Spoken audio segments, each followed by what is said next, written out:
Sun's gone.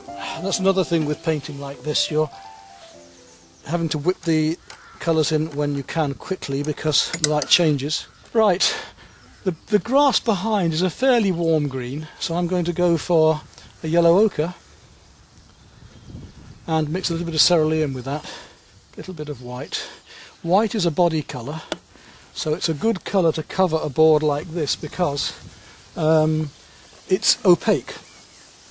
I want to go a little bit yellower than that as well, so let's get some yellows. Are you setting up tent behind me? Or? That's better. And a bit more yellow. Gradually find these colours. So very, very quickly slap it on. The thing is, it's very nice to have a coloured ground on as well, but to make a darker ground, or I mean Constable worked with an umber ground and he used to let that ground actually show through the painting. His branches might be just branches left behind of the brown showing. The Impressionists would work very often into liquid white. I quite like a very, very dark ground to work into.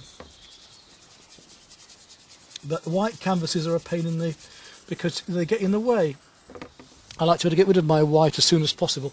Here I'm just going to work a ground on, and because one of the nice things about hardboard is it is fairly absorbent, and you see it's soaking in that paint very quickly, so I can get a couple of layers on, and it's not drying completely, but it's becoming paste hard, which makes it quite nice to lay other colours over, so now I can come back onto that. Right, that's established my mid-tone there.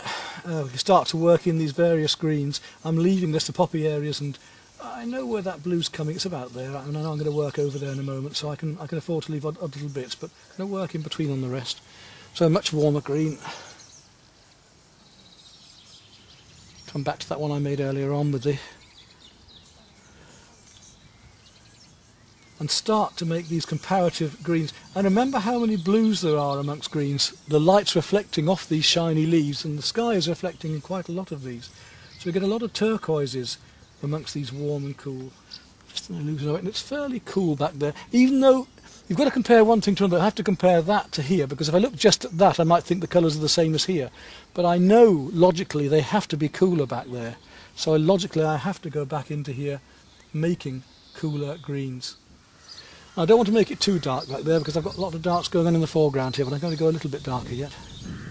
So it's just blobs of paint, but they'll gradually come together. And I'm painting like a jigsaw. I'm putting one colour relevant one to another, gradually in the right places and in the right shapes. Just out of focus and back there in the background. I put in some of these flowers later just for fun. Coming against the darks up here. So it's the jigsaw gradually coming together. It's one colour against another, one shape against another. If you've got any questions you want to ask while I'm doing this about oil painting or the techniques or the colours or the terps or using linseed oil or anything like that, now is your chance. Yep, straight from the tube, no messing about. Remember that you can freeze oil paints as well, so if I got that many out, I could put cling film over the top, shove it in the freezer for a week or two and still bring it out again and just thaw out again. Yep. There are a lot of tricks I can teach you, but you need to ask me a bit like that, and then it'll pick me up, because I don't know what I've told you. I've so many classes I forget what I tell people, sorry. Can't you freeze acrylics? You don't need to, because you use a wet palette. Stay wet palette. You're best off. Sun out. From acrylics, I'm very careful not to store my acrylics in the porch in case the frost gets them in the winter time. Right, so, yeah. And also tilt them in the car when you're travelling and then stay wet palette, because the whole lot just goes to the one corner.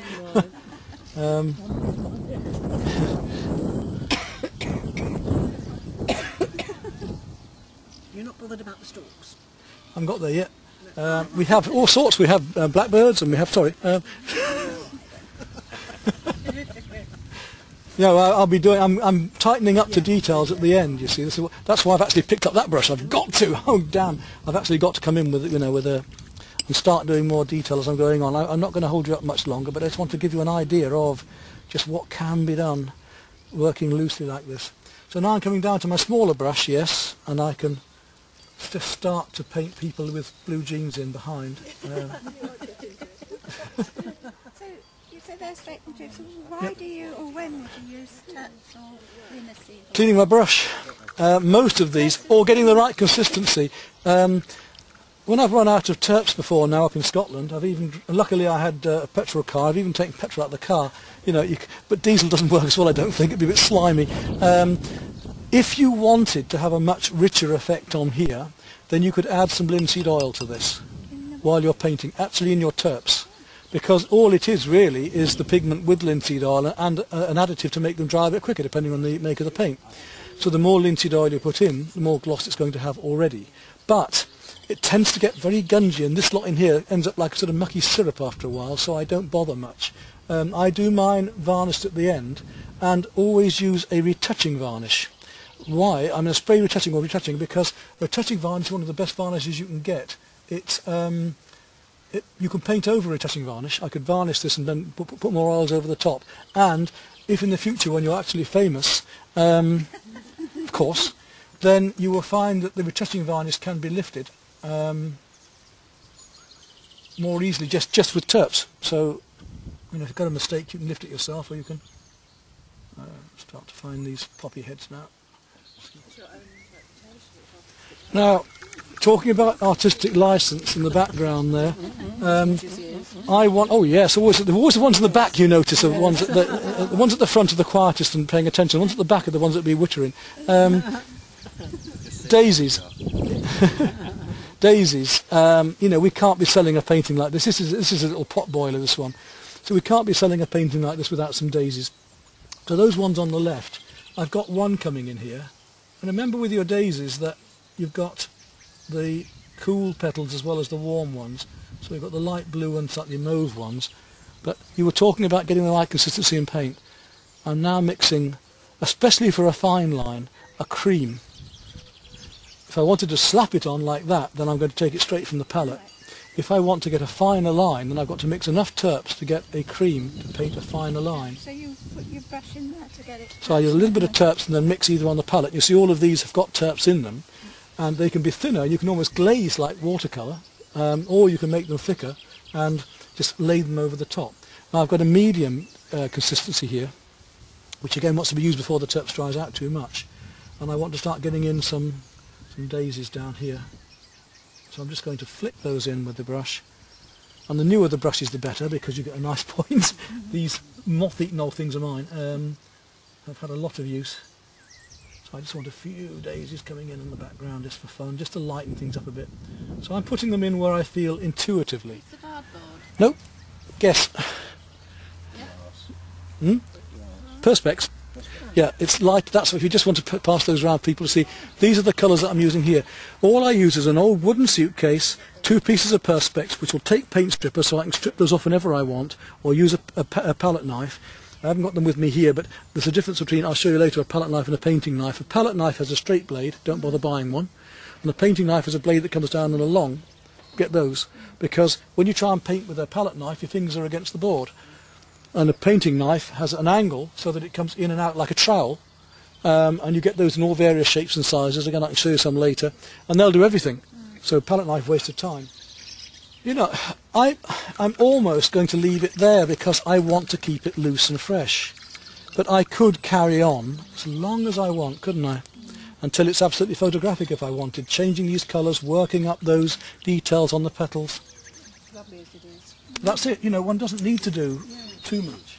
Okay guys, there's the camera. Have fun. If you want some hardboard cutting, you can, you know, by all means I'll do you some. Are you going to have a go then?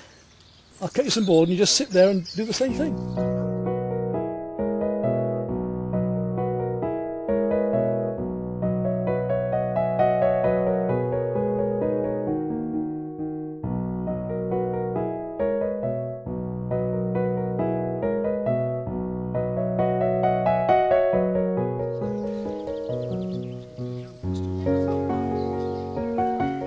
So, water and pastel. Now, watercolour paper, again texture.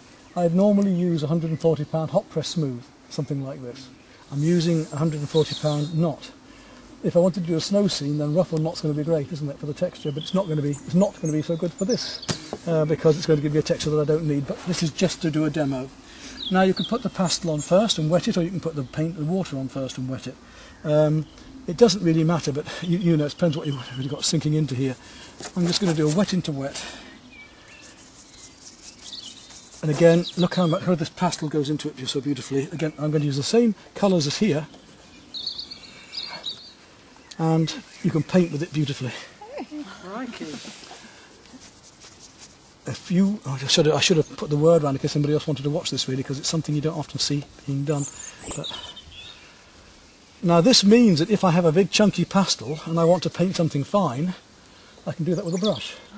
So I can put my darks in and paint fine with a brush afterwards. And I can come into that whenever I want with those colours and paint in between oil painting, pastel painting, watercolour, because I can come back into that over with lights or darks whenever I want. I can let that dry off now and work over that as an ordinary pastel. But look how fast I can cover the paper, you see, that's the point, isn't it? Get in there and enjoy. Let's have a look. It's good, just totally, I mean, when you see me doing acrylic ink like this, it'll be just a total mix of wet into wet, almost kiddie abstract painting. But as I gradually work into that, I'll pull it out.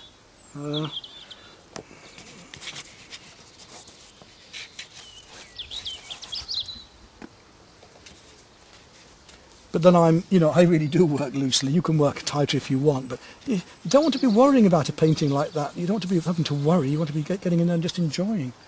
And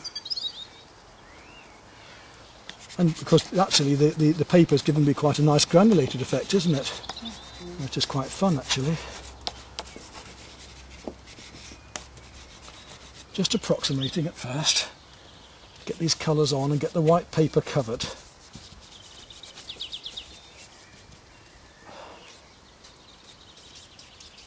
Yeah, I was sort of thinking, have great fun with it. And I can then work into this as it dries. I can put those daisies on top, and I can work in as a standard pastel now. I can even blend with my finger. It's totally free and beautifully versatile.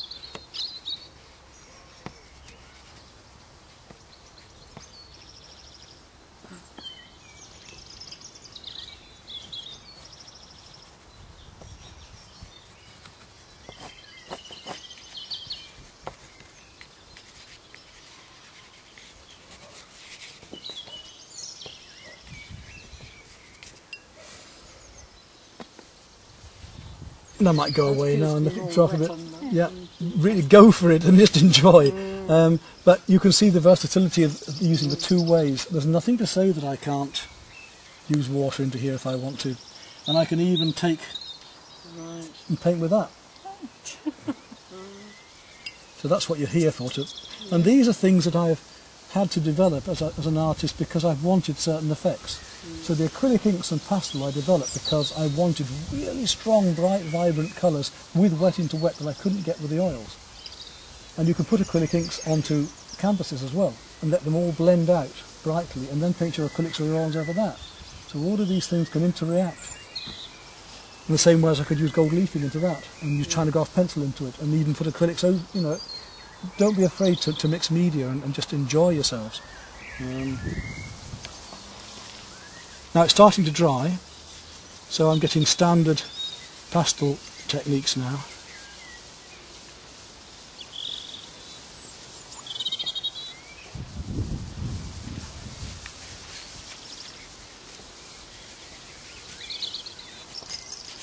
So I can blend into the wet, I can blend onto the dry.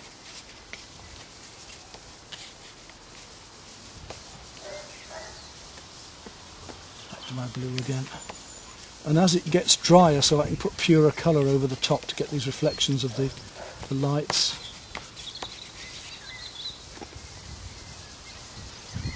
Highlights of colour. Sun's gone again, so I'm a bit stuck there again now. But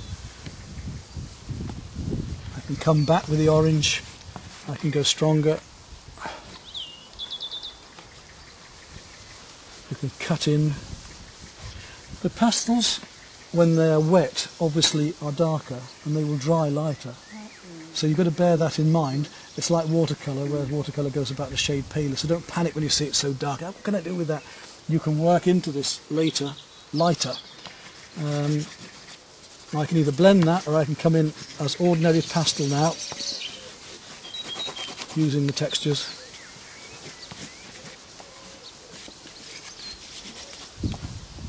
Again, I like to work very loosely, and I can gradually then tighten up into detail. Okay. Any questions? All right, have some fun? Yep. No, it's Oh, that's all right then. fascinating Yep. to watch, actually. Yeah, I mean, I could carry on and do it, but I don't need to now. It was just to show you the way. As I say, then you can work in as detailed as you want, either with the brush or with the pastels, gradually building these leaves up, getting those effects, and putting those canes in later, and working up over the top with the blues across here. Gradually you're stumbling on the paper to get more vibrance, working one colour against another. And how just a few colours like that can make such a difference, yeah? I mean, I could go on and with a few strokes I'll almost have this done. Loose and then tighten.